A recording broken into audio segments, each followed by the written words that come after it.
Apakah Tuhan terhalang oleh paradoks? Dalam video ini kita akan meneliti tentang perdebatan filosofis seputar keberadaan Tuhan dengan fokus pada argumen ateis tentang sifat-sifat yang tidak sesuai dengan tanggapan teistik sambil mengusulkan panteisme dan panenteisme sebagai konsep Tuhan yang bebas paradoks. Pasti Anda pernah mendengar tentang paradoks klasik batu yang menantang konsep Tuhan yang Maha Kuasa dan membahas argumen tentang sifat-sifat yang tidak kompatibel yang digunakan kaum ateis untuk mempertanyakan keberadaan Tuhan. Pada video ini, kita akan secara kritis mengevaluasi atribut-atribut tradisional Tuhan seperti kemahatauan, kekekalan, dan kesempurnaan, dan bagaimana hal-hal ini dapat bertentangan dengan kehendak bebas manusia, penciptaan alam semesta, dan interaksi Tuhan dengan waktu.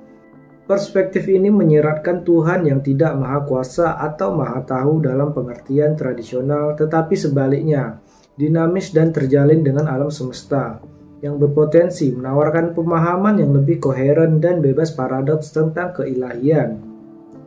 Dapatkah Tuhan menciptakan batu yang begitu beratnya sehingga ia sendiri tidak mampu mengangkatnya? Pasti Anda sudah mendengar tentang paradoks ini. Jika Anda telah mempelajari filsafat, Anda pasti pernah mendengar paradoks batu yang terkenal ini. Jika Tuhan yang Maha Kuasa tidak dapat mengangkat batu seperti itu, maka paradoks itu mengatakan bahwa Dia tidak Maha Kuasa. Suatu sifat yang diasosiasikan oleh kebanyakan orang dengan konsep Tuhan tradisional Abrahamik. Jika Dia dapat mengangkat batu, maka Dia juga tidak Maha Kuasa karena Dia tampaknya tidak dapat membuat batu yang berada di luar kemampuannya sendiri untuk mengangkatnya. Ini tentu saja bukan salah satu argumen terkuat yang menentang keberadaan Tuhan, tetapi ateis tetap menggunakannya. Nah, seorang agamawan dapat berargumen bahwa yang benar-benar akan terjadi jika Tuhan mengambil tugas seperti itu adalah bahwa Ia akan menciptakan batu terberat sepanjang masa dan kemudian mengangkatnya. Jadi kemudian Ia akan menciptakan batu yang lebih berat lagi dan tentu saja Ia akan mampu mengangkatnya juga. Dan kemudian Ia akan menciptakan batu yang lebih berat lagi untuk diangkat dan seterusnya. Tuhan akan menciptakan batu-batu yang tak terbatas yang dapat Ia angkat. Dan paradoks ini sebenarnya merupakan bukti atas kuasa Tuhan yang tak terbatas, bukan argumen yang menentangnya. Namun, mungkin cara yang lebih baik untuk menanggapi paradoks ini adalah dengan merujuk pada C.S. Lewis yang mengatakan tentang jenis paradoks ini. Ia mengatakan kemahakuasaan Tuhan mencakup kekuatan untuk melakukan semua hal yang secara hakiki mungkin, bukan melakukan hal yang secara hakiki mustahil. Anda boleh menganggapnya melakukan mukjizat tetapi bukan omong kosong. Namun, ternyata ada sifat-sifat lain yang sering dikaitkan dengan konsep tradisional tentang Tuhan, yang akhirnya secara logis tidak sesuai, yang secara kolektif memberikan argumen tentang sifat-sifat yang tidak sesuai yang populer dalam ateisme. Masalah dengan paradoks Tuhan yaitu tentang maha tahu, tidak berubah dan sempurna. Misalnya, Tuhan tampaknya selalu digambarkan sebagai maha tahu. Dia mengetahui segalanya. Jadi itu berarti Dia bahkan pasti mengetahui masa depan. Jadi apakah ini berarti bahwa masa depan dalam beberapa hal sudah ditetapkan? Apa yang dikatakan hal ini tentang kehendak bebas manusia? Apakah kehendak bebas itu ada? Apakah kita hanya menjalani kehidupan yang telah ditentukan sebelumnya? Apa tujuan dari penciptaan seperti itu? Tuhan digambarkan sebagai sesuatu yang tidak berubah. Jadi bagaimana seseorang menjelaskan aktivitas temporal dalam menjelaskan alam semesta? Tuhan itu sempurna. Tetapi apa perlunya menciptakan alam semesta? Dan bukankah penciptaan makhluk yang sempurna haruslah sempurna juga?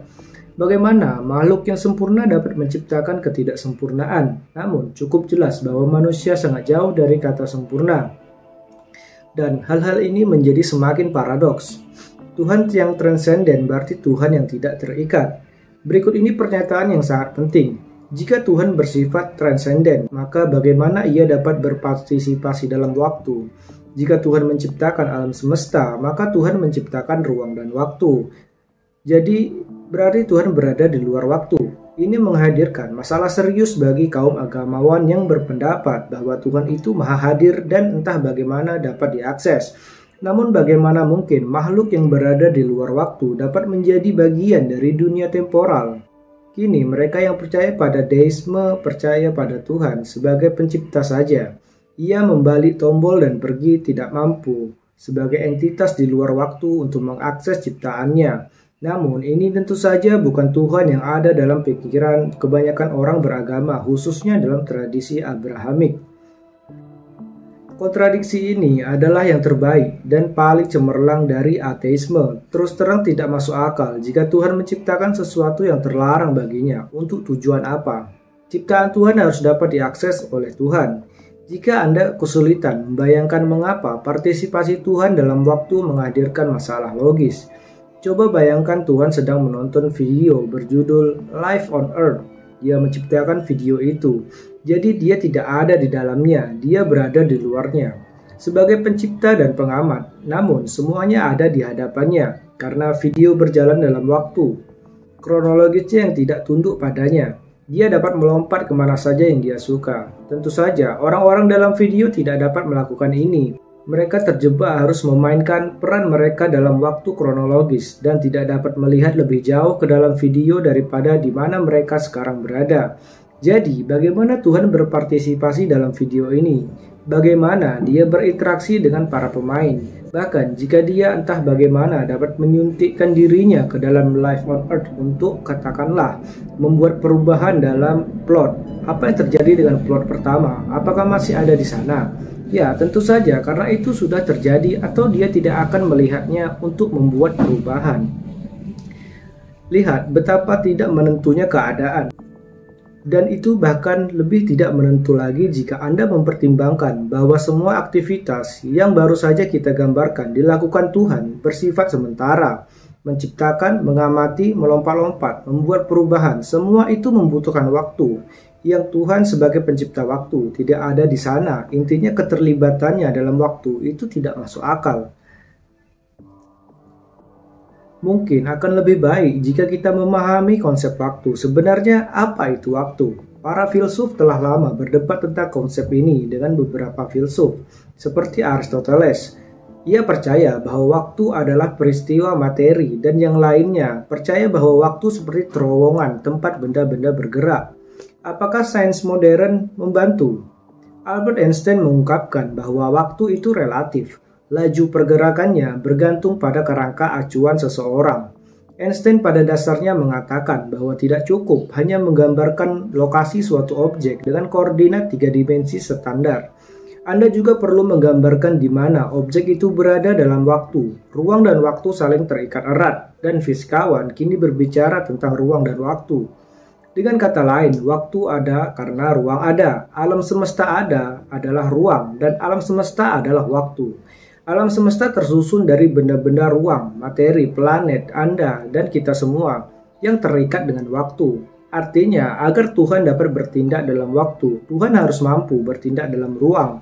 Namun, kini kita masih memiliki masalah dengan waktu. Bagaimana Tuhan dapat bertindak dalam ruang jika Ia menciptakannya dan berada di luar dan melihat ke dalam? Setidaknya ada kemungkinan Tuhan dapat bertindak dalam ruang, karena bersiaplah untuk tercengang karena Tuhan adalah ruang itu sendiri. Tuhan adalah benda, ruang, materi, dan planet, dan kita semua. Paradoks waktu terpecahkan. Jika Anda menghapus premis bahwa Tuhan itu ada di luar, mungkin Tuhan tidak ada di luar. Mungkin Tuhan ada di dalam. Lebih tepatnya, mungkin Tuhan ada di dalam. Posisi ini mungkin tidak sejauh yang Anda bayangkan. Faktanya, gagasan tentang Tuhan yang terikat dengan waktu dan ruang disebut panteisme, memiliki tradisi filosofis agung yang sudah ada sejak lama. Pandangan dunia yang terkait erat dengan panentheisme juga memecahkan paradoks tersebut. Pantheisme dari bahasa Yunani yang berarti semua adalah Tuhan. Alam semesta dan Tuhan adalah satu dan sama. Panentheisme berarti semua ada di dalam Tuhan. Alam semesta adalah perluasan dari Tuhan. Itu adalah Tuhan memperluas sebagai ruang dan waktu. Oke, jadi keduanya memecahkan paradoks waktu. Bagaimana dengan paradoks lainnya? Nah, kedua pandangan dunia mengakui Tuhan yang berubah karena alam semesta selalu mengalami perubahan. Tuhan mungkin juga tidak maha kuasa, setidaknya sejauh mengambil peran aktif dengan katakanlah turun tangan dan menghentikan gempa bumi contohnya. Jika alam semesta adalah Tuhan, maka Tuhan tidak dapat turun tangan seperti halnya Anda tidak dapat melangkah ke limpa Anda sendiri. Anda adalah tubuh Anda, sebagaimana Tuhan adalah dunia. Tuhan mungkin juga tidak maha tahu jika alam semesta terus berubah dan waktu bukanlah sesuatu yang Tuhan lihat dari luar, melihat semuanya sekaligus, tetapi mengikutinya seperti kita. Dapatkah Tuhan mengetahui terlebih dahulu hasil dari setiap peristiwa? Mungkin, tetapi mungkin juga tidak. Anda mungkin perlu lebih banyak hal untuk percaya pada panteisme atau panenteisme daripada apa yang dapat saya tawarkan dalam esai singkat ini. Tetapi intinya setidaknya harus jelas. Ada konsep-konsep tentang Tuhan yang sama sekali tidak terhambat oleh kontradiksi. Namun diperlukan pemikiran di luar kotak filosofis.